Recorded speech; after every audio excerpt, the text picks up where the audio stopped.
Bulls! What's up? Welcome back to the channel. I am Starco. Yeah, the amazing Starco, guys.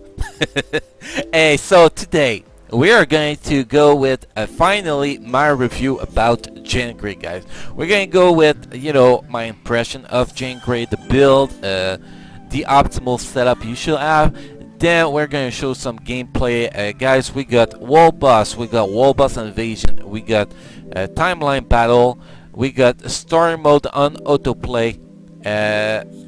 So that's pretty much what we got for the gameplay, but that's going to be some pretty sweet gameplay, guys. So first of all, the first thing I have to say about Jane Grey is Netmarble fucking trolled us with the AI play. If you put Jane Grey on autoplay and you do have max skill cooldown, guys, you are going to get screwed in timeline because she will not use our 5th skills at all. And our 5th skills, let's be honest, like, look at this shit. Look at this shit. It's like it's the strongest skills she actually have, and it will actually, you know, penetrate any shield invincibility. And well, Marvel decided to code this shit so it won't happen at all unless you get around 30% skill cooldown plus, you know, your alliance bundles. But I'm talking on your stat sheet. If you get 30% skill cooldown, she will use the 5th skills once in a while when everything else is on cooldown. But other than that, nope, she will never use it. So that's kind of shitty for autoplay on timeline, alliance tournament, alliance conquest. You know, she's still a very strong PvP character, no matter how you build her, because she got 4 strong skills. But it's still really shitty that sometimes she's just going to be dying because she won't be able to hit the target when the shield is off, and she has ability to actually destroy that shield. But Netmarble decided to, no, let's screw people. Well, that's what Netmarble do a lot, huh? But other than that, guys, she is an amazing character. Her power, she is very powerful. For Alliance Battle Extreme, she is more reliable. Fuck that word. Sorry, I'm French, guys. I'm doing my best. Reliable than Sharon Rogers and Doctor Strange. So she scored about the same score than Sharon Rogers, but she is much easier to play than Sharon Rogers. So I do recommend her. Either you build her for PvP, but you have to play her manual, or you build her for Alliance Battle Extreme, and then you can score much easier than Sharon Rogers. And also, if you build her for Alliance Battle Extreme, that means you're building her for Wall Boss Ultimate too, and she is the strongest characters for most of the Wall Boss Ultimate. So this is very useful for her. So that's pretty much what I think for her. I'm really happy that I actually bought the Magneto pack and got her up. I really love her. Her skill animation is pretty cool. Actually, it's pretty great. She has really good skills. She has iframes. So yeah, if you play Alliance Battle Extreme, you need to be careful with those iframes because the optimal Obelisk do not have immune to guard breaks. So you need to watch what the beast is going to do and to actually use your skills at the proper moment. Today I will not have a guide about Alliance Battle Extreme. That's going to be coming in the following weeks, guys. I want to wait till I can actually have a really good Obelisk on her, which I do not have at this moment. You'll see when I show my Obelisk. So let's start with her gear. Basic, like always, guys, energy attack by level on 2 first slot, then either all attack or energy attack in the rest.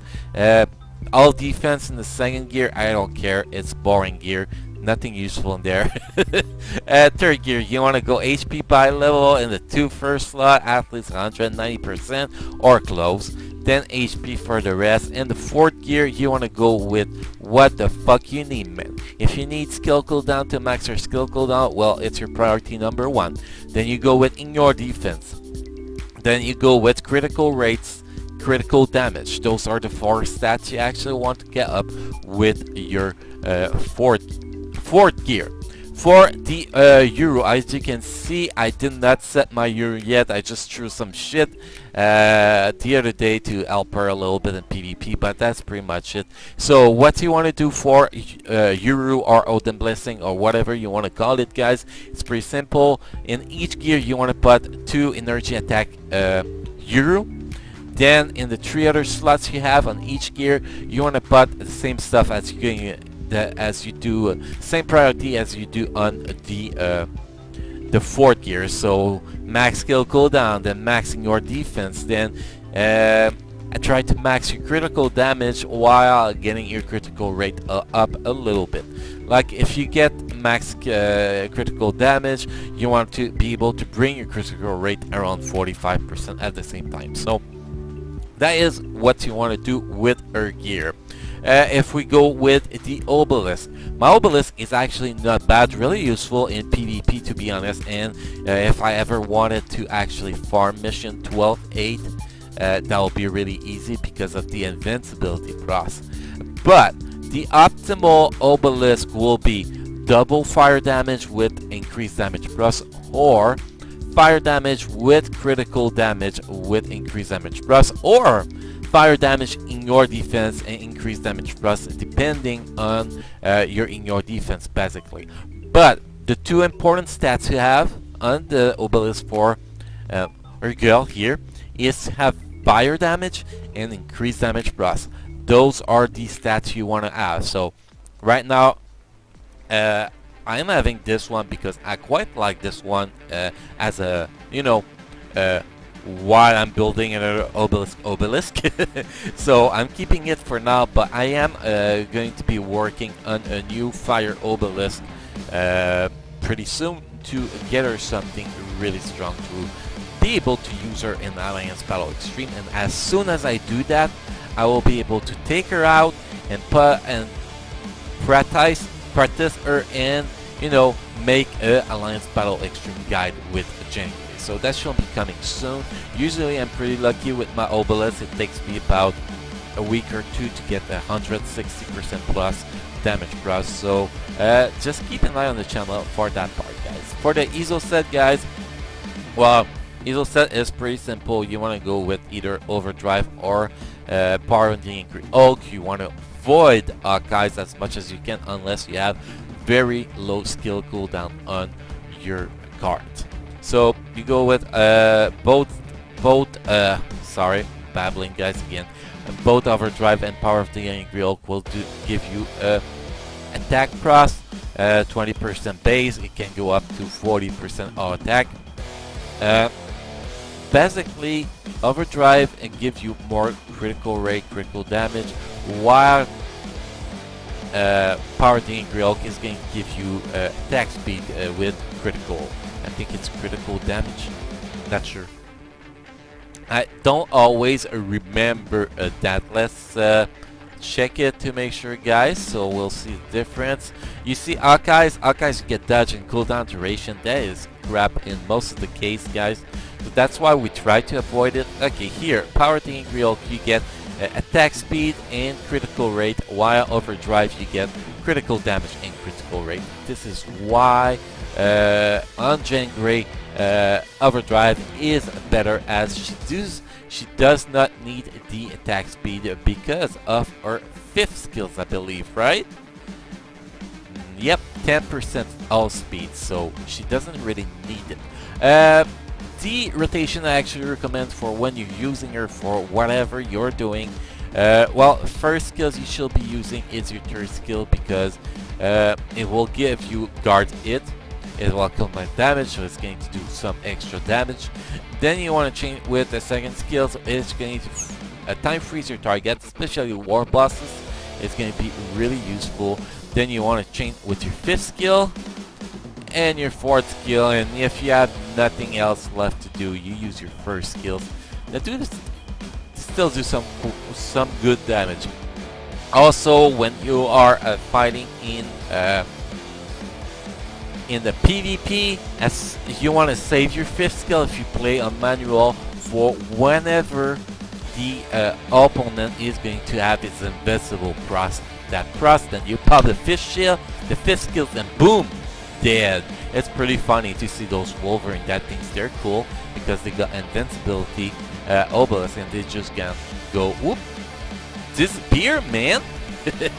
I love this shit. So here's my stats, guys. I'm running right now. I have Wolverine team up with Ancient 1, Tier 2 Ancient 1 leadership. So yes, my energy attack is a little bit high, but you can see my attack speed, you actually want about 120% attack speed on Jane Grey because of her 5th skill.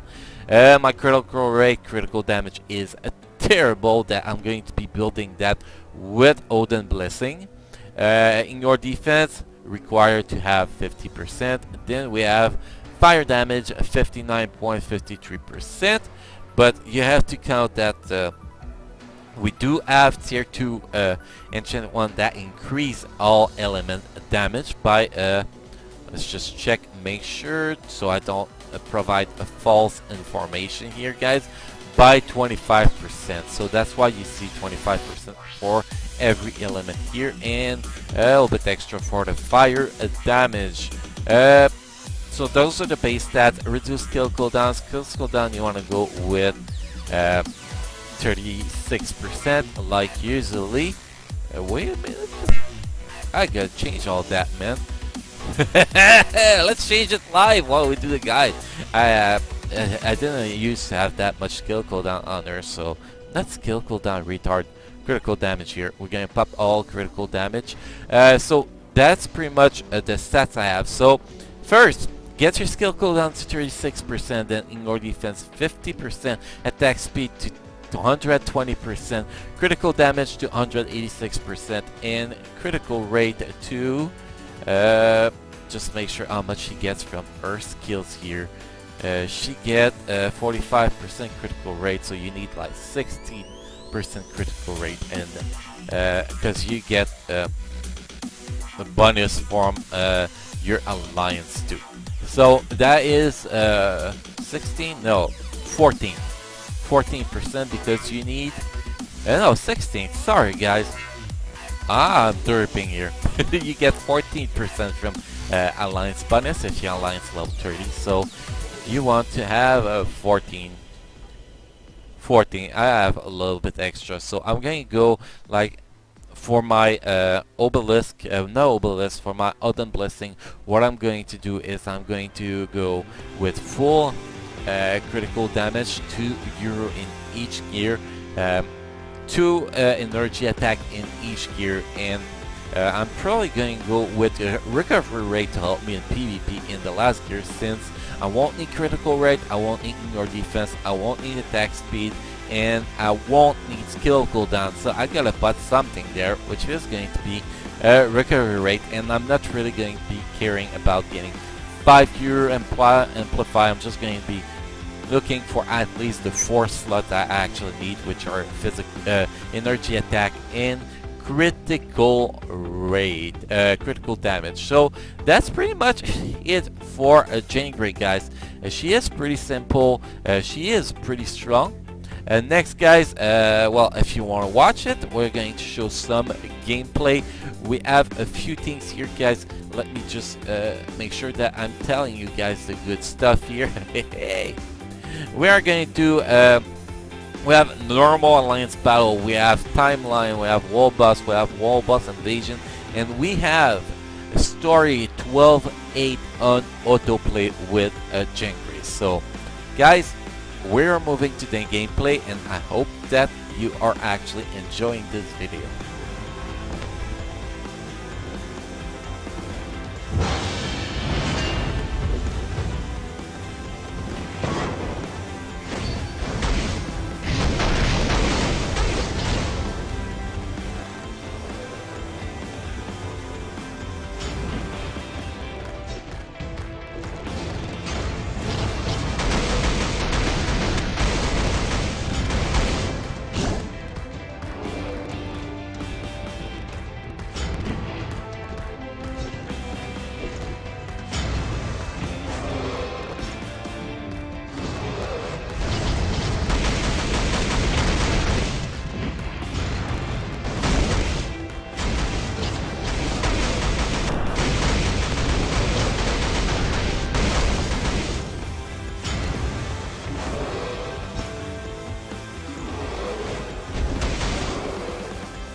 before we collide. And if the sky falls down on you, just beat it up before we collide. Let's make it last forever. I'm ready to fly. Before we collide,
just heat it up before we